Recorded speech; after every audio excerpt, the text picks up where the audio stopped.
প্রিয় দর্শক, চলে এলাম ঐতিহাসিক গদিরে খুমে। এই জায়গাটি আপনারা দেখতে পাচ্ছেন, বিস্তৃত একটি জায়গা, একটা মাঠ। মক্কায়ে মুআজ্জামা থেকে এর দূরত্ব 157 কিলোমিটারের মতো। এই জায়গায় পেয়ারা নবী রাসূল করিম সাল্লাল্লাহু আলাইহি ওয়াসাল্লাম যাত্রা বিরতি করেছিলেন বিদায় হজ শেষ করে মদিনা শরীফ ফেরার পথে।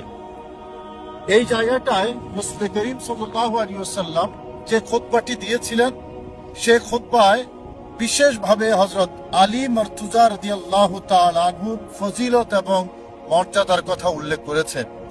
ঐতিহাসিক যে হাদিসটি উসুলে হাদিসের পরিভাষায় হাদিসে মুতাওয়াতির হিসাবে পরিগণিত, মান কুনতু মাওলাহু ফাহাদা আলিয়ুন মাওলাহু, আমি যার মাওলা এই আলীও তার মাওলা।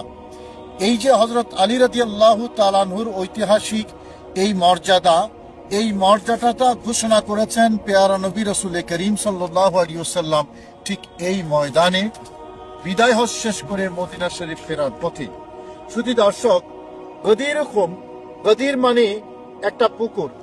এই জায়গায় একটা পুকুর ছিল, এখন অবশ্য পুকুর নাই, সবকিছুই সমতল ভূমির মতো আপনারা দেখতে পাচ্ছেন। এই পুকুরের পাড়ে বিস্তৃত মাঠে অসংখ্য সাহাবায়ে